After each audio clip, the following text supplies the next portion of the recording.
All right, guys, we finally made it to part 2 of the Lexus build out on Aspen here.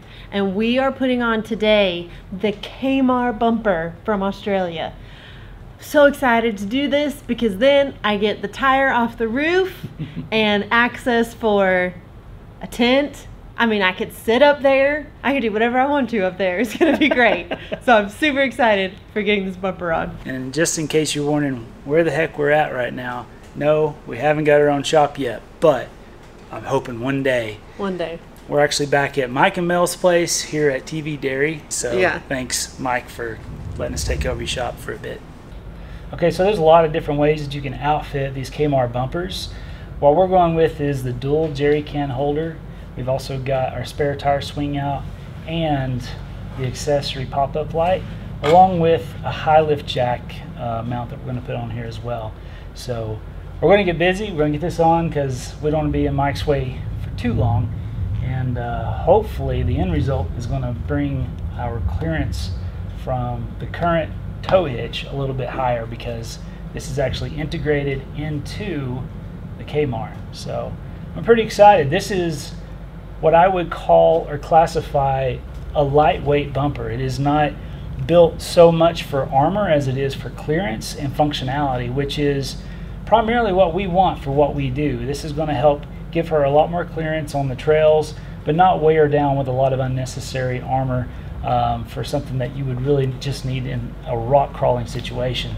So we're willing to take a few hits every now and again, and from what I'm seeing, I think that this is going to be able to take care of that just fine. The quality is phenomenal. The welds look really good. The powder coating is spot on. I've not seen a single defect so far, and yeah, so far very impressed with the Kaymar product. But let's dig into it and get this guy out of the way.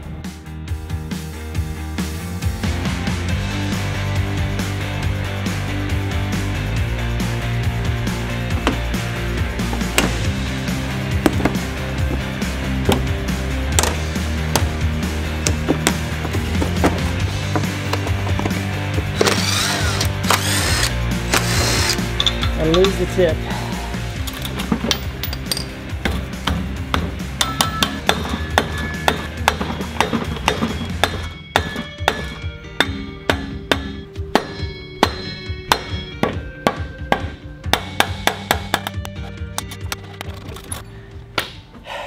We're not off to a fast start.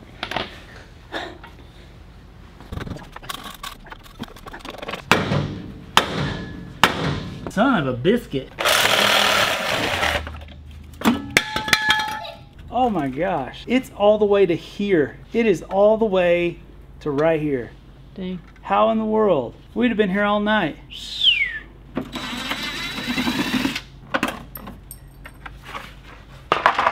All right, now we're going to take this factory receiver hitch out. Dang, Sarah, you put mud all up in these bolt holes. Hey, I kept trying to tell you. I was vitamin out, man.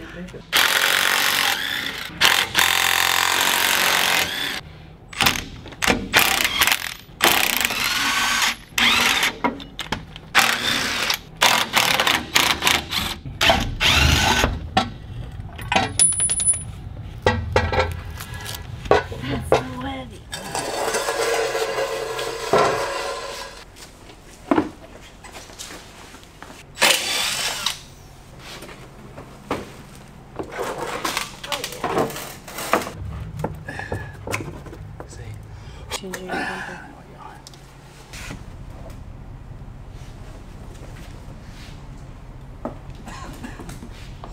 So we're pulling the wiring harness out of the old bumper because most of these lights here are actually going to be picked up on the bumper itself with their own light assembly. We also have the park assist. Generally, we don't care so much about all the little driver aids. Matter of fact, we didn't reconnect the ones on the front just because they were so annoying on the trail or in the drive-through. We will have to put these on the new bumper though, because they've already cut holes in it. So, and they didn't come with plugs either that I could find.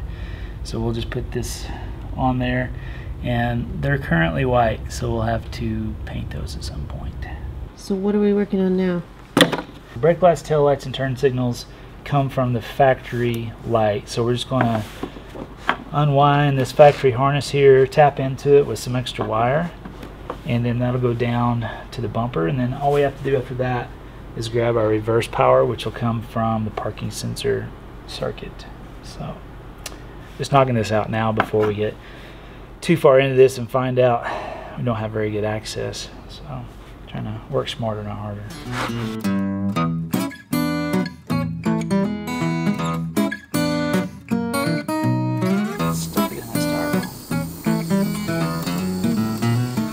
Alright, well, we've got our leads connected to the factory wiring harness coming from both tail lights. We've got enough slack to hook up to the bumper whenever we get it installed. Now the next step is to install the wing supports that are going to stick off both sides of the vehicle to help support that extra piece of bumper that's going to be floating out there in no man's land. I like that design. I've seen some that just float. It's not good for the long term, so nicely done. Now I will say there are no wires in this kit, so that's something that you have to put on your shopping list, as well as double-sided 3M tape for the parking sensors. So just keep that in mind.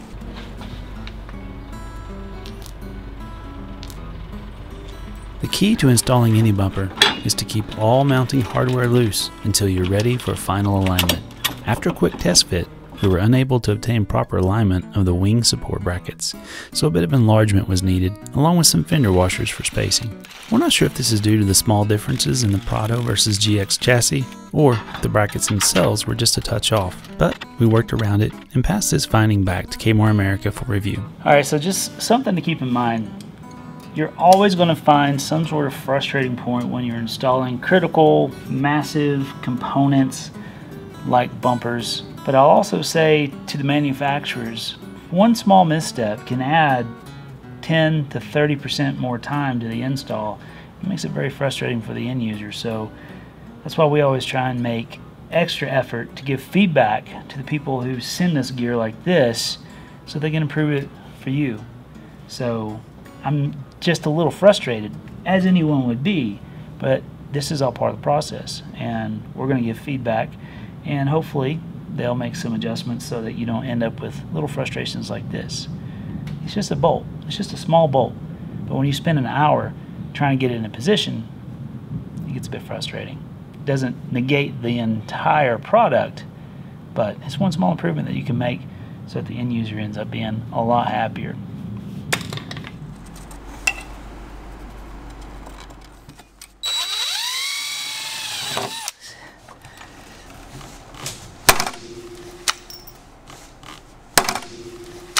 This bumper was made by Kaymar for the Toyota Prado, and while both vehicles share a vast majority of their components, there are very different body panels between the two, which means you'll have to get creative when it comes to trimming the Lexus bumper. Prado owners will receive a handy template guide for these cuts, but us American GX owners will have to forge this path alone. The key here is measure twice, or thrice, or maybe even more to make sure the spacing is correct.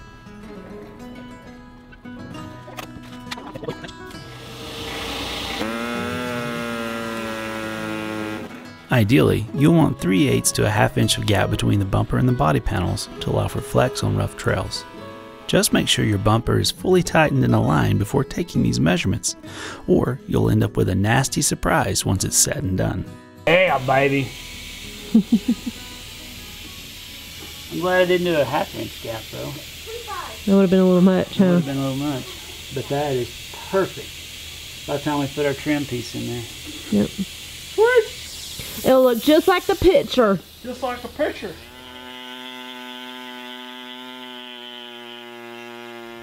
So if you're a manufacturer of bumpers or sliders or skid plates, the best advice I can give you is, even if your engineering is spot on and you've got those holes drilled where the factory says they should be, open up the holes just a few more thousandths and send us some hardened washers.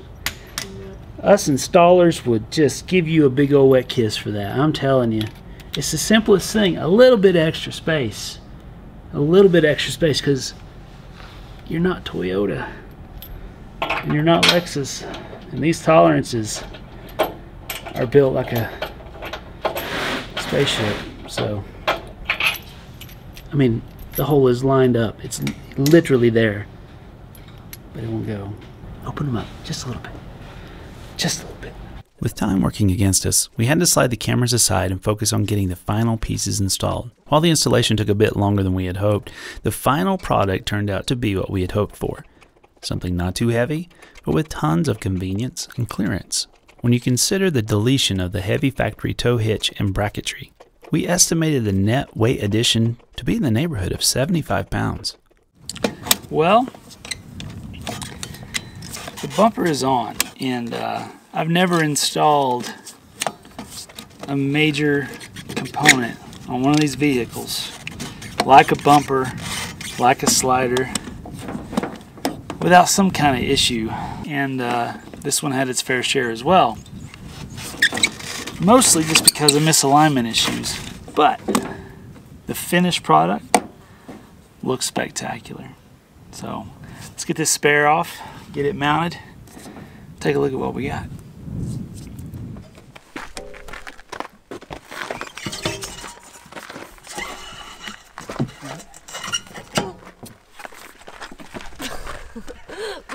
Rooftop tent Nothing situation. to it. Rooftop tent situation.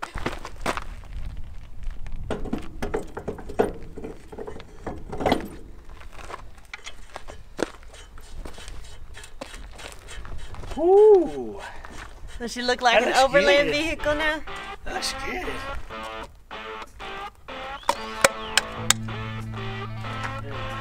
Cool.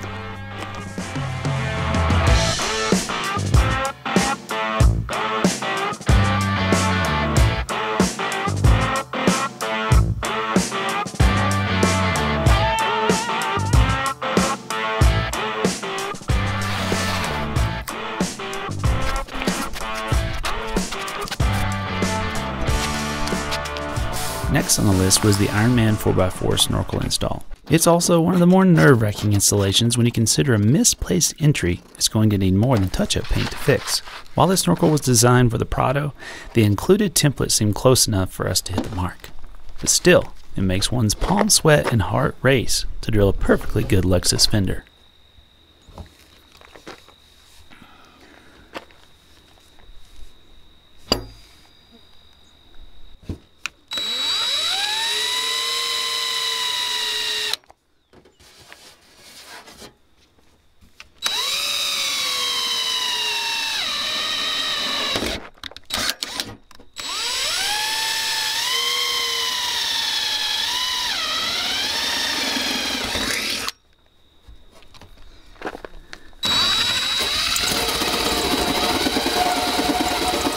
Okay, this sound is getting annoying. Let's try something a little different.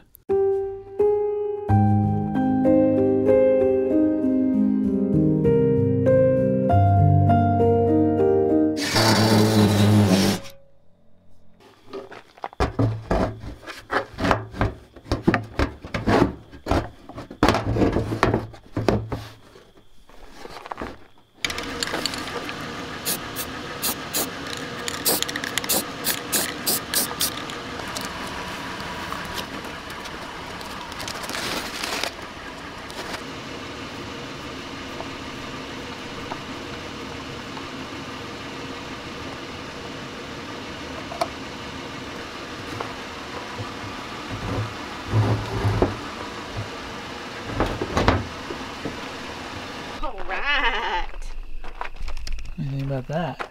Cool. By the way, this is my new wife. I was like, who?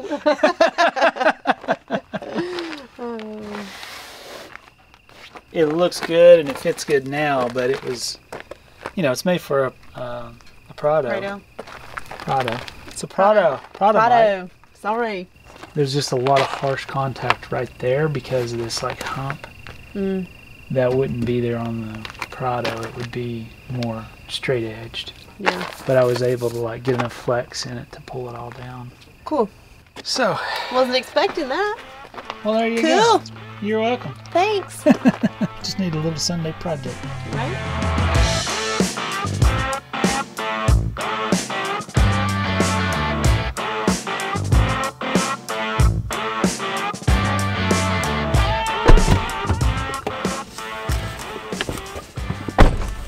Well, as you know, we have a long list of modifications that have been going into Sarah's GX, and one of them that we're going to address tonight is these pitiful excuses for cabin lighting. Now, if you haven't seen this swap before, we actually did this in the 4Runner a couple seasons ago, and it made an incredible difference as far as being able to see what you're looking for inside your vehicle. So let's get after it and change out these factory bulbs to the Xenon Depot LEDs.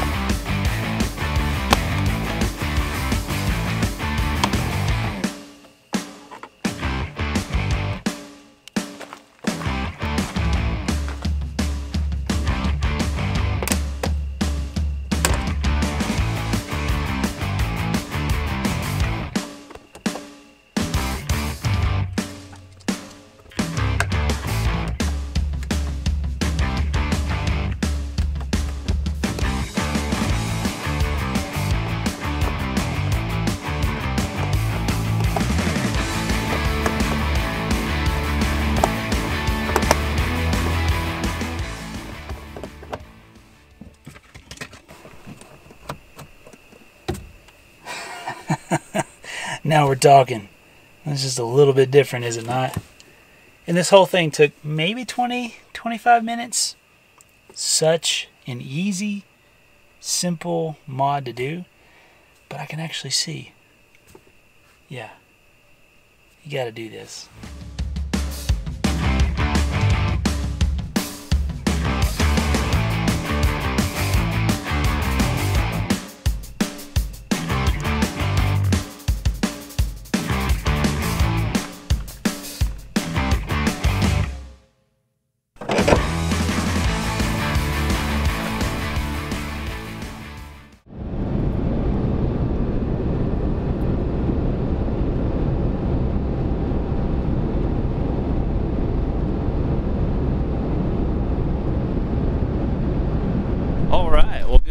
We are here again at Tactical Application Vehicles in Albuquerque, where this big beautiful GX460 is going to get a little bit more range and a little bit more lift.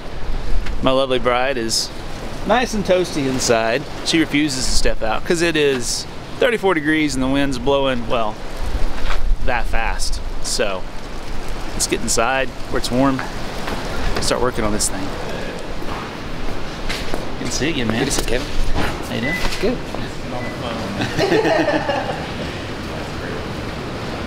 Tan one, brown one. And I was like, oh wait, don't leave.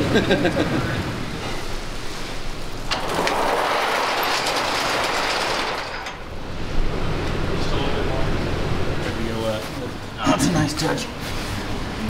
Yeah, those worked out really well. Yeah, if you will just test fit it and see. Yeah, we can take that out of there too, you guys. With Aspen up on the rack, Rooster began prepping the spare tire area for tank fit-up by removing the unused brackets and cross members, while Josh began swapping out the Icon rear springs for the much beefier Old Man Emu 2899 units. These are the same springs that we have run on the 4Runner for years, and they have performed exceptionally well for the loadouts we typically see, including the trailer tongue weight from time to time. Just remember, these springs will rattle your teeth out if you haven't added much weight to your rig yet. So don't jump the gun on this mod until you're ready.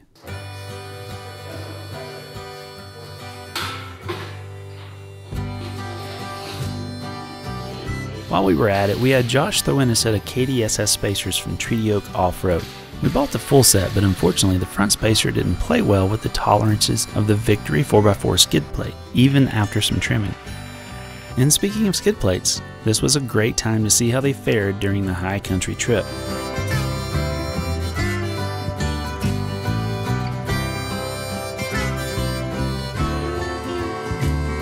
All in all, not too bad.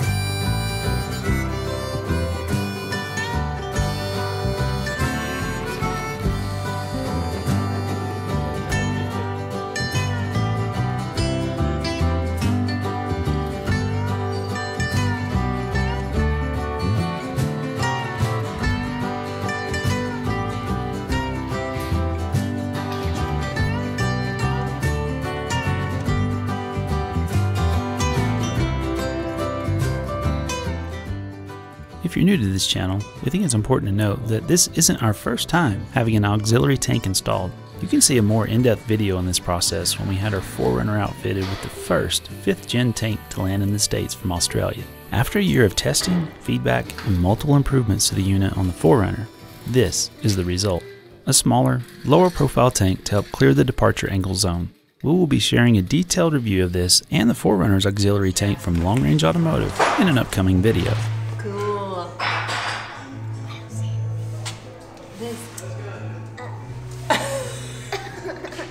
After a couple days in Albuquerque, the team at Tactical Application Vehicles wrapped up the Long Range Automotive tank installation. If you're looking for a phenomenal shop to build your next adventure rig, definitely give the guys at Tactical Application Vehicles a call to discuss your needs. We don't let just anyone work on our vehicles, but these guys know their stuff and have been amazing to work with. Be sure and check out their YouTube channel for some of the incredible rigs they have built for the trail. Oh, and don't forget to subscribe and stay tuned right here for an upcoming in-depth review of the GX and its upgrades coming soon.